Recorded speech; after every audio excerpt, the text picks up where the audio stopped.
नमस्कार दोस्तों, आप सभी का हमारे MDS न्यूज चैनल में स्वागत है। दोस्तों, आज हम बात करेंगे 8 सितंबर के सभी मुख्य समाचारों और तमाम बड़ी खबरों के बारे में। दोस्तों, अगर आप हमारे चैनल पर नए हैं तो प्लीज चैनल को सब्सक्राइब करके बेल आइकन को भी दबा दें, जिससे आप सभी तक सभी ताज़ा खबरें जल्द ही पहुंचा सके। तो आइए दोस्तों, बिना टाइम वेस्ट किए खबरों पर नजर डालें। चलिए बढ़ते हैं आज के पहले व महत्वपूर्ण अपडेट की ओर। नई शिक्षा नीति, राज्यपालों के सम्मेलन में पीएम मोदी ने कहा, यह सरकार की नई शिक्षा की नीति है।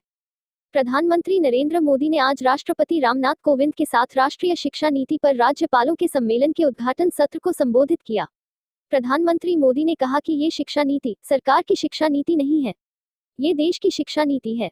इसके साथ ही उन्होंने कहा कि जैसे विदेश नीति देश की नीति होती है, रक्षा नीति देश की नीति होती है, वैसे ही शिक्षा नीति भी देश की ही नीति है।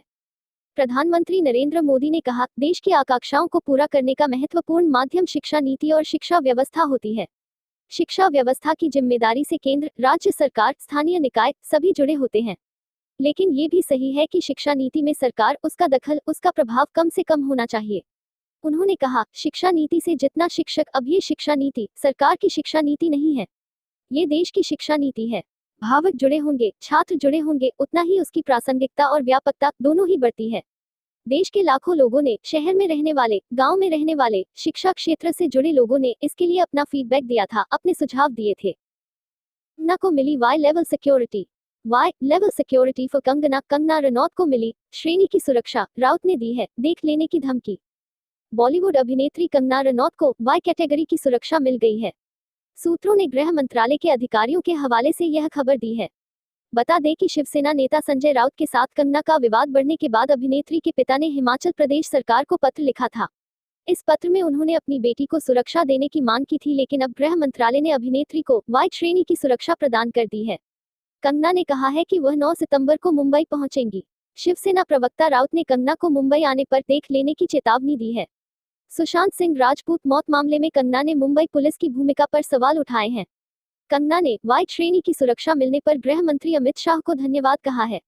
ये प्रमाण है कि अब किसी देशभक्त आवाज को कोई फांसीवादी नहीं कुचल सकेगा। मैं अमित शाह जी की आभारी हूँ। वो चाहते तो हालातों के चलते मुझे कुछ दिन बाद मुंबई जाने की सलाह देते, मगर उन्होंने भारत की एक बेटी के वचनों का मान रखा, हमारे स्वाभिमान और आत्मसम्मान की लाज रखी। जय हिंद।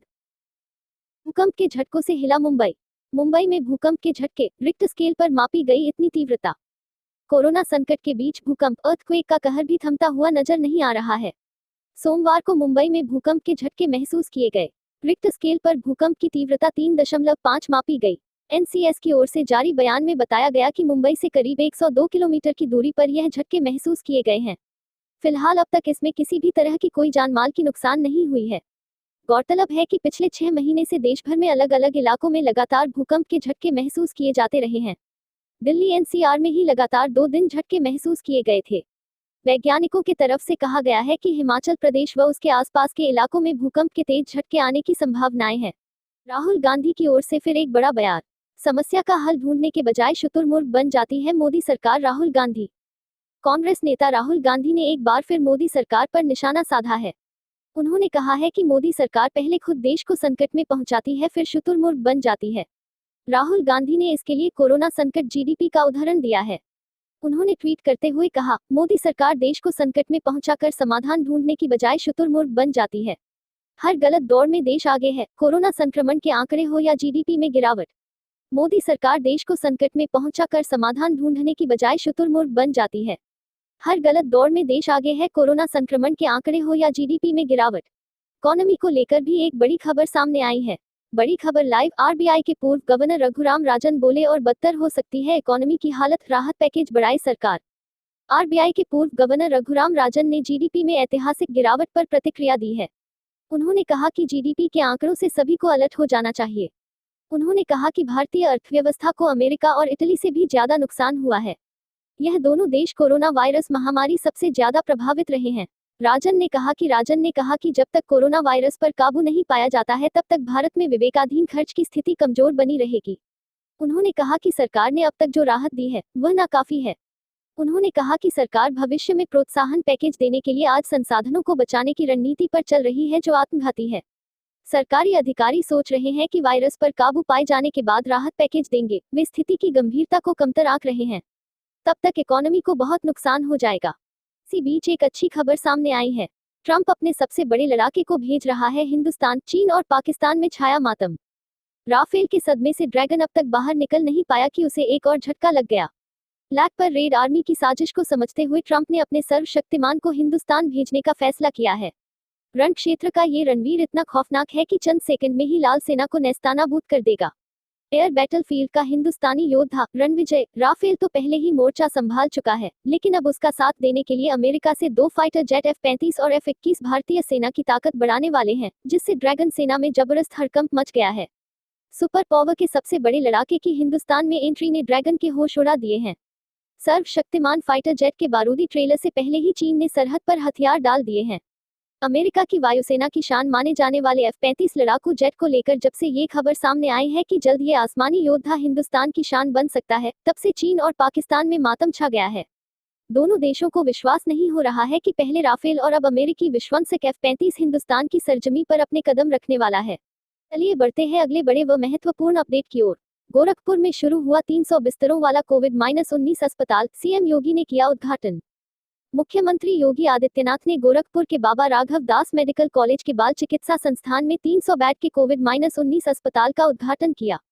सोमवार को उद्घाटन करने के दौरान मुख्यमंत्री ने कहा, कल रविवार प्रदेश में एक दिन में 1,55,000 से ज्यादा टेस्ट हुए। प्रदेश में मृत्यु दर और कोविड-19 पॉजिटिविटी दर को हम लोगों ने देश के तमाम प्रदेशों और दुनिया के कई बड़े देशों की तुलना में काफी कम रखा हुआ है। गौरतलब है कि उत्तर प्रदेश में रविवार को कोविड-19 से 77 और लोगों की मौत हो गई। वहीं संक्रमण के 6,777 नए मामले सामने आए हैं। चिकित्सा एवं स्वास्थ्य विभाग के अपर मुख्य सचिव अमित मोहन प्रसाद ने रविवार को बताया कि प्रदेश में पिछले 24 घंटों के दौरान कोरोना वायरस से संक्रमित 77 और लोगों की मौत के साथ संक्रमण से मरने वालों की संख्या 3,920 हो गई है। बीएसएफ की ओर से एक बहुत बड़ी खबर सामने आई है। बीएसएफ डीजी बोले, सीमा पर चीन पाकिस्तान रच रहे साजिश, सतर्क रहना जरूरी। देश इस समय कोरोना वायरस महामारी से लड़ रहा है। ऐसे में चीन और पाकिस्तान सीमा पर लगातार तनाव बढ़ाए हुए है। इसी बीच भारत के बीएसएफ डीजी राकेश अस्थाना ने एलओसी का दौरा किया है। आईपीएल को लेकर एक बड़ा अपडेट सामने आया है। आईपीएल 2020 एसआरएच शेड्यूल, पहले ही मुकाबले में विराट की आरसीबी का सामना करेगी डेविड वार्नर की हैदराबाद, जानिए पूरा शेड्यूल। बीसीसीआई यूएई में खेले जाने वाले आईपीएल के 13वें सीजन के लिए शेड्यूल जारी कर चुकी है। 2016 की चैंपियन सनराइजर्स हैदराबाद इस साल ऑस्ट्रेलियाई बल्लेबाज डेविड वार्नर की कप्तानी में उतरने वाली है। यह टीम टूर्नामेंट में अपने अभियान की शुरुआत 21 सितंबर को रॉयल चैलेंजर्स बेंगलुरु के खिलाफ करने वाली है। सनराइजर्स अपना पहला मुकाबला दुबई में खेलेगी। सनराइजर्स हैदराबाद ने अपने पहले ही सीजन में कमाल का प्रदर्शन किया था। साल 2016 में उसने रॉयल चैलेंजर्स को हराकर खिताब जीता था।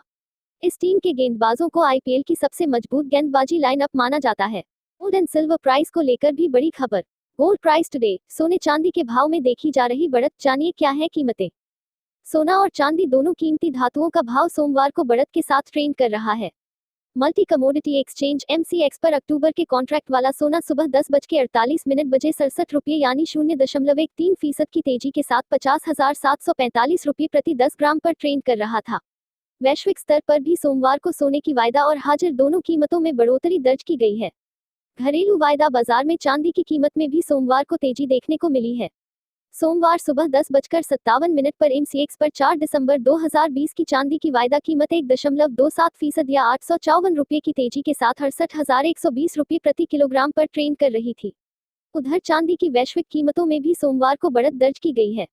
वैश्विक स्तर की बात करें तो ब्लूमबर्ग के मुताबिक सोमवार सुबह कॉमेक्स पर सोने का वैश्विक वायदा भाव 0.35% या $6.70 की बढ़त के साथ $1,941 प्रति औंस पर ट्रेंड करता दिखा।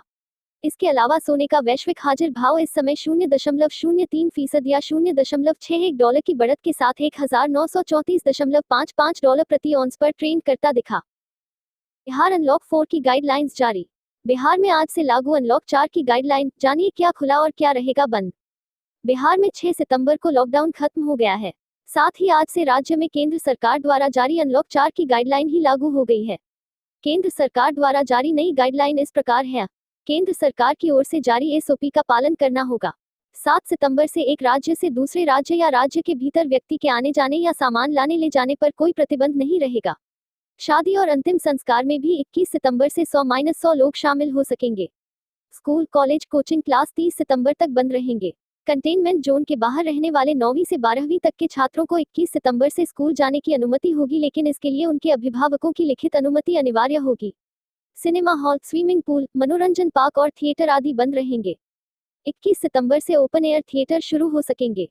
21 सितंबर से 100 लोगों की मौजूदगी में सामाजिक, अकादमिक, स्पोर्ट्स, मनोरंजन, सांस्कृतिक, धार्मिक, राजनीतिक कार्यक्रम हो सकेंगे। इसमें social distancing, mask, thermal scanning और सैनिटाइजर का उपयोग अनिवार्य होगा।